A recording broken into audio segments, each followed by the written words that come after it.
The wind came in low from the north that evening, dragging the smell of dust and the promise of rain that would never arrive. Boards in the widow's porch complained with every gust, the old cedar railing shaking as though it too feared the night. She sat inside, oil lamp lit, mending the strap of her saddlebag by the soft orange glow. The stitches were small, precise, born from years of fixing what no one else would fix for her. Somewhere in the darkness outside, a coyote yipped, thin and sharp as broken glass. She was a woman of few wasted movements, fewer wasted words. Since the day her husband failed to return from a range war he had no business fighting, her days had been stripped to the bare rhythm of survival. Patch the fence, haul water from the creek, keep the rifle clean. It was a life not without its quiet moments, but it was the kind of quiet where you could hear your own heartbeat and remember that nobody would hear it stop. That night was shaping up to be no different until she heard the faintest sound, a whimper, soft and ragged, nearly lost the wind. She froze, needle paws midair. There it was again, nearer now, followed by the gentle click of claws on wood. Her chair scraped the plank floor as she rose. Hand reaching for the rifle leaned against the wall. She opened the door a careful inch, enough to peer out into the cold spill of moonlight. It was no coyote on her porch. A small wolf pup stood there, legs trembling under its weight, fur mottled with mud and something darker. Its eyes, sharp, pale, and far too old for its size, fixed on her with an unflinching stare. But it wasn't the eyes that rooted her to the spot. It was a thing clutched in its jaws, a crumpled piece of fabric, frayed at the edges, the faded pattern of small blue flowers barely visible under the grime. A baby blanket. Her finger twitched against the trigger guard. Wolves didn't walk to a door like this unless they'd been taught or driven. She stepped onto the porch, the boards groaning under her boots. The pup tried to back away, but its legs gave out and it slumped sideways, still refusing to let go of the blanket. The way it clung to it stirred something she did not want stirred.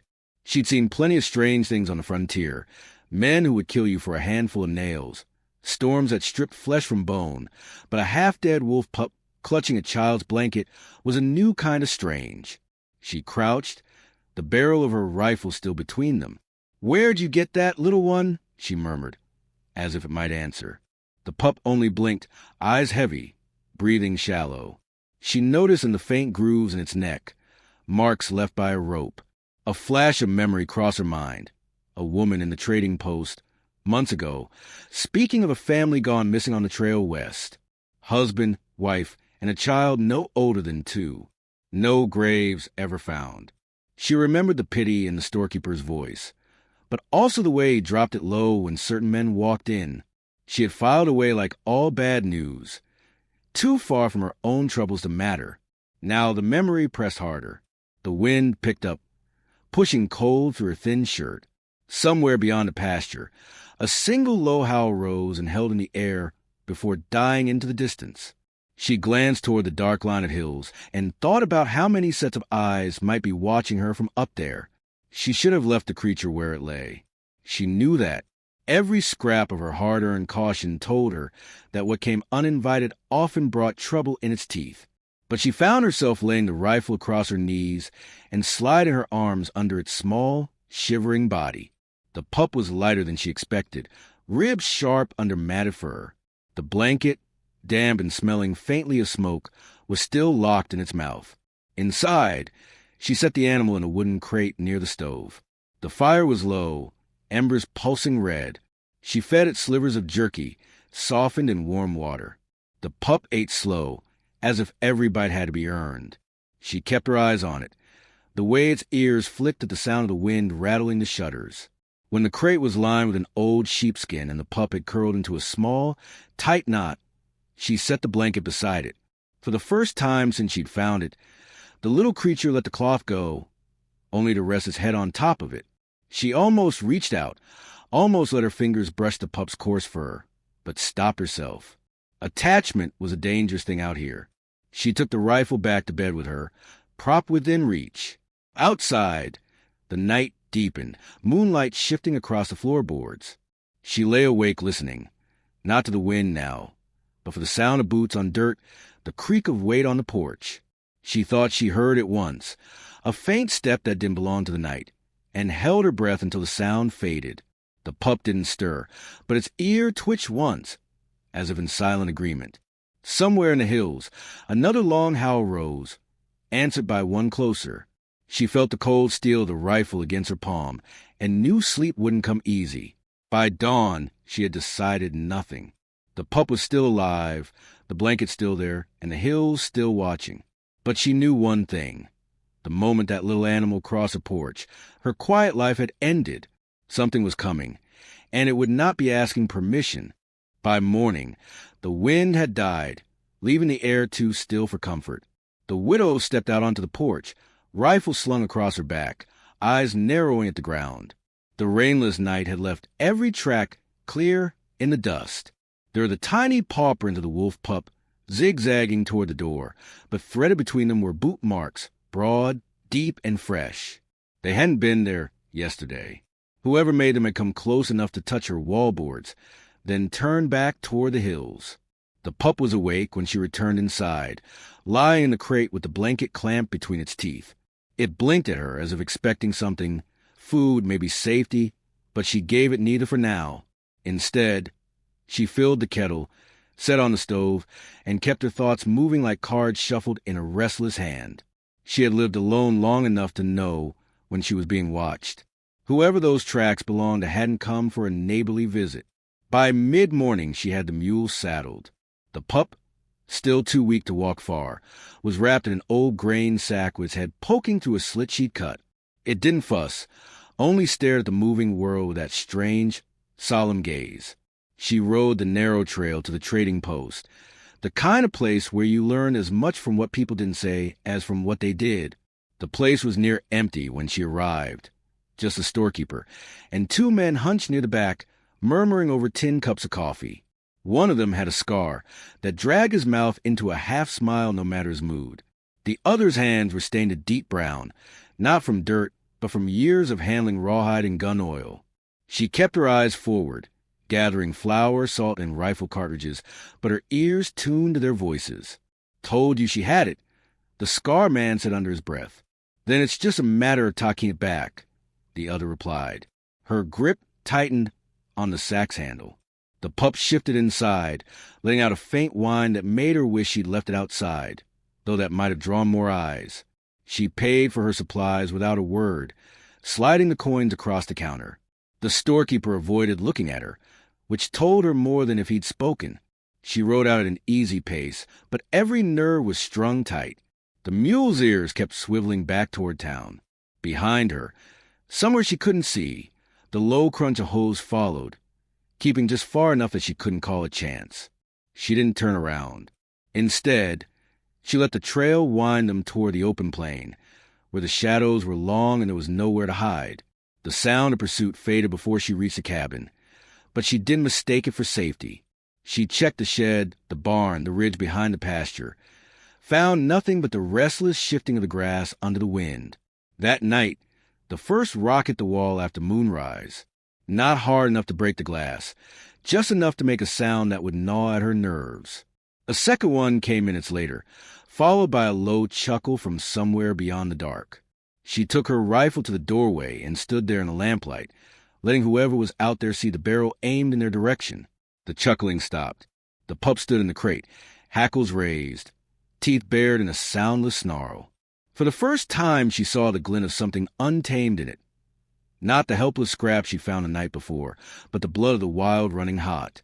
She found herself respecting that, even as she wondered what trouble it would drag behind it. Hours passed before the noises stopped entirely.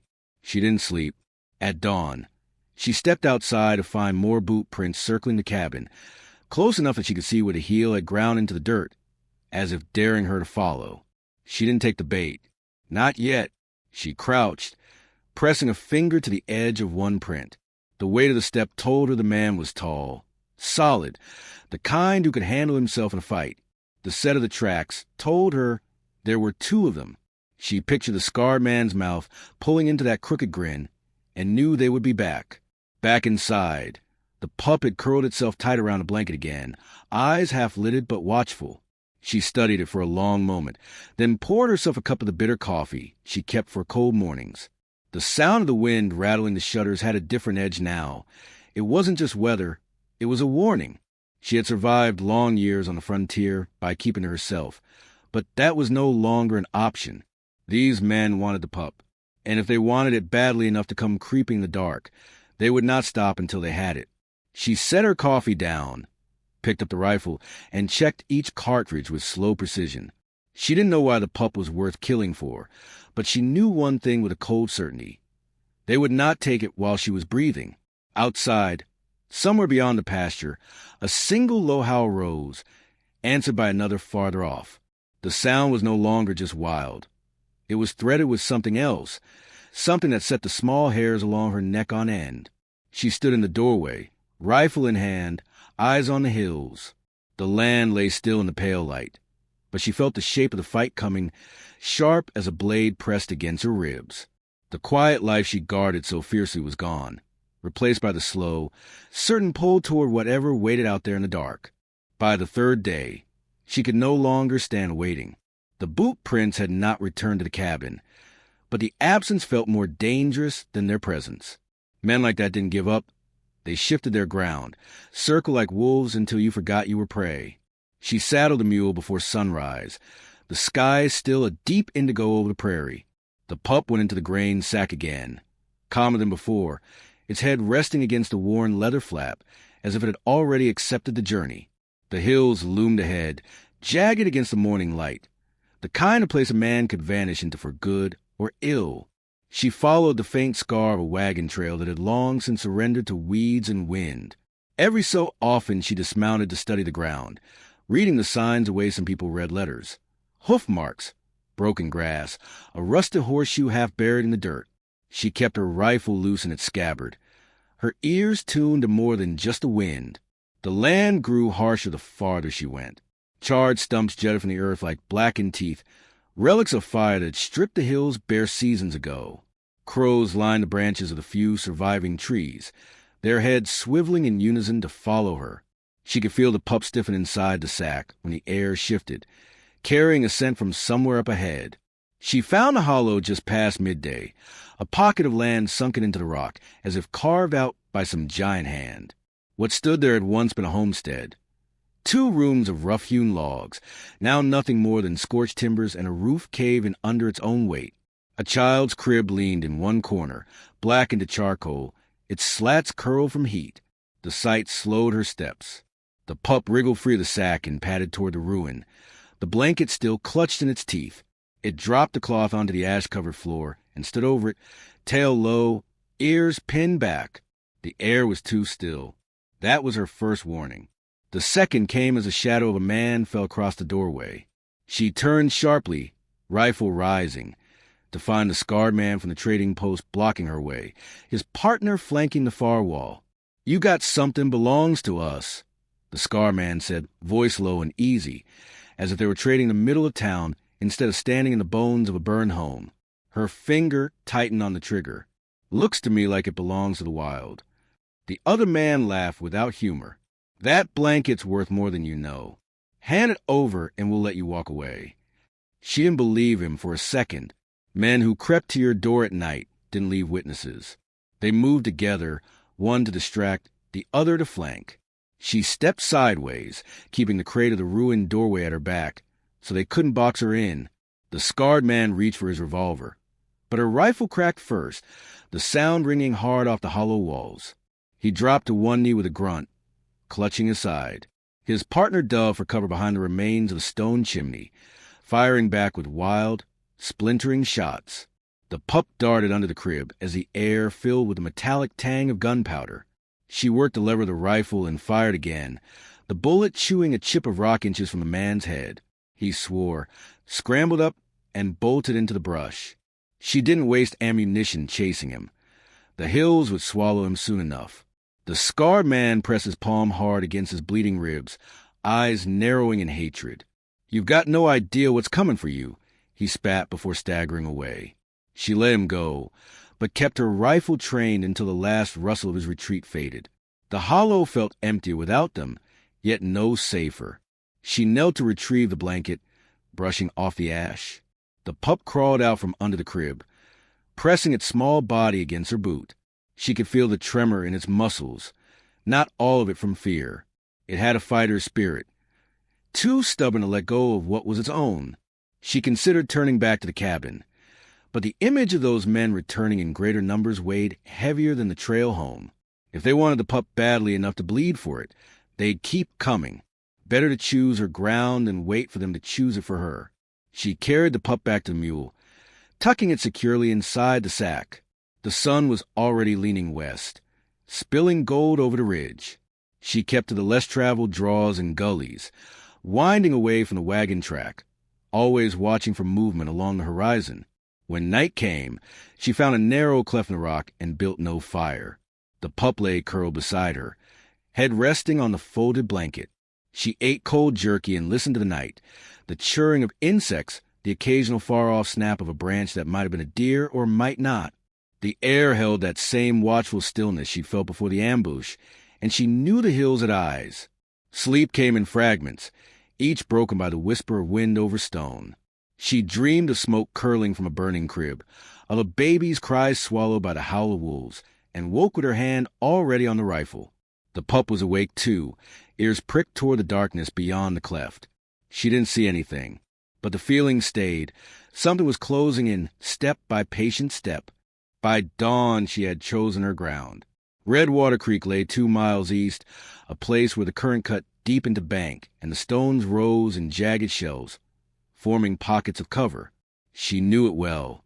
Her husband had hunted there, and she trapped along its edges in the lean winters. If those men wanted to finish what they'd started, she would be waiting where the land itself fought on her side. She reached the creek while the morning mist still clung to the water. The pup trotted at her heel now, stronger than when she'd first found it, the blanket hanging from its mouth like a banner.